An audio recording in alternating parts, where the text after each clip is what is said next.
Hello everyone, and welcome to part 2 of The Firework Maker's Daughter by Philip Pullman. Do you remember the name of the elephant in the story? His name is Hamlet, but do you remember the name of the lady elephant that Hamlet is in love with? Her name is Frangipani. But what is a frangipani? Is it A, a delicious tasting almond cake?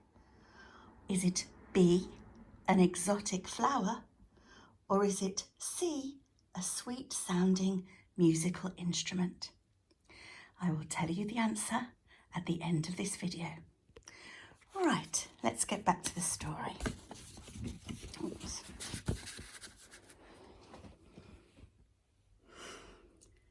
Next morning, while Lal Chand was at the paper merchant's buying some cardboard tubes, Lila went to the elephant house to see Chulak.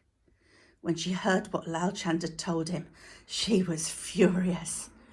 Mount Merapi, Razvani, the royal sulphur, and he wasn't going to tell me. Oh, I will never forgive him. It's a bit drastic, said Chulak, who was busy making the elephant ready for his new job. He is only thinking of you. It is dangerous after all. You wouldn't catch me going up there. Huh, she said. It's all right to let me make golden sneezes and Java lights, I suppose, little baby things, but not let me become a real firework maker. He wants me to stay a child forever. Well, I'm not going to, Chulak. I've had enough. I'm going to Mount Merapi and I'm going to bring back that royal sulphur and I'll set up as a firework maker on my own and I will put my father out of business. You see if I don't. No, wait. You ought to talk to him. But Lila wouldn't listen.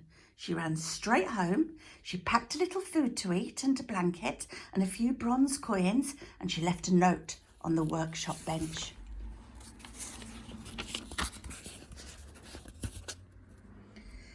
Dear Father, I have completed my apprenticeship.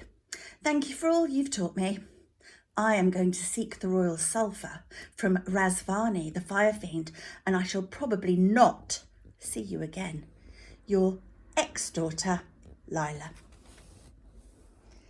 Then she thought she should take something to show Razvani her skill. She packed a few self-igniting crackle dragons.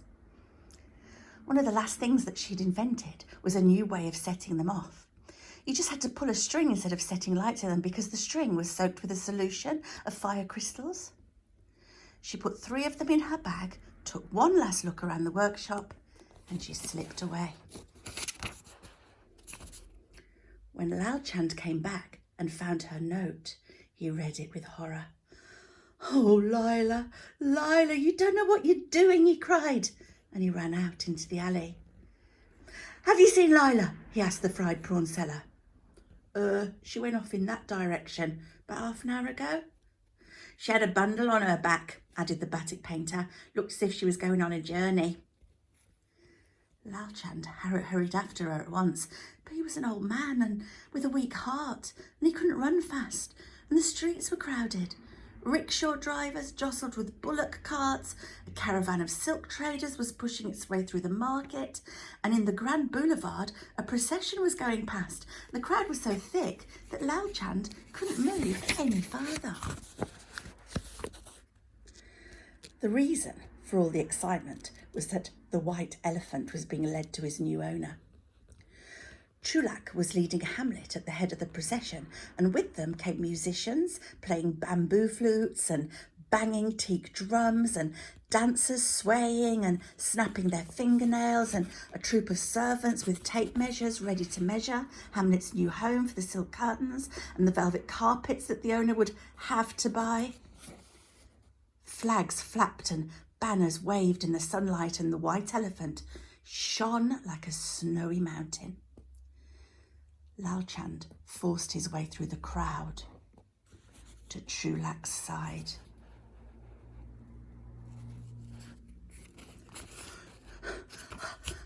Did you tell Lila about Razvani and the royal sulphur? He panted.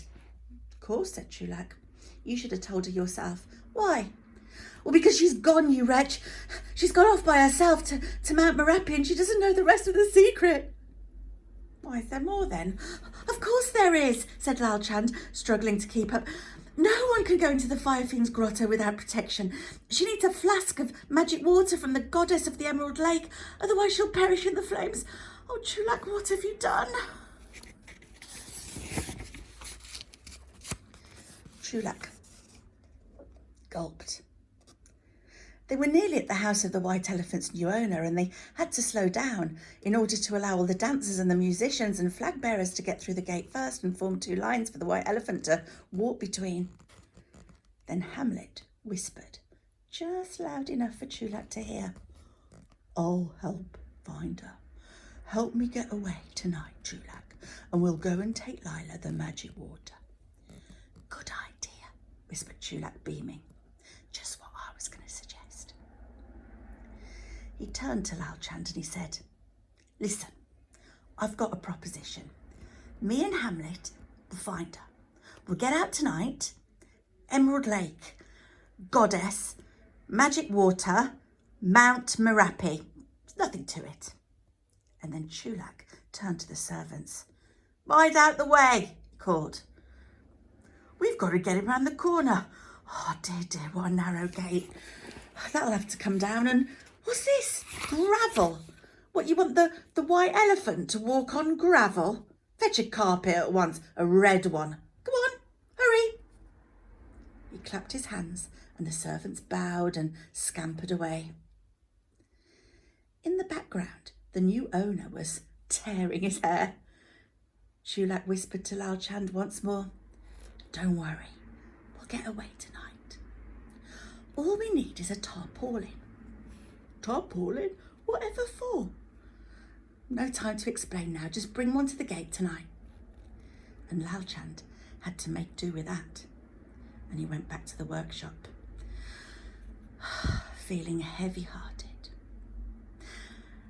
And that's all I'm going to read today, but tune back in for more in a couple of days' time. Before we go, have you found out what a frangipani is? Is it a delicious tasting almond cake? Is it a beautiful exotic flower? Or is it a sweet sounding musical instrument? The answer is a frangipani is a beautiful exotic flower. Why not challenge yourself to find a picture of a frangipani and then draw a lovely colourful picture of your own, full of frangipanis. And we'll meet again in a couple of days. Bye-bye.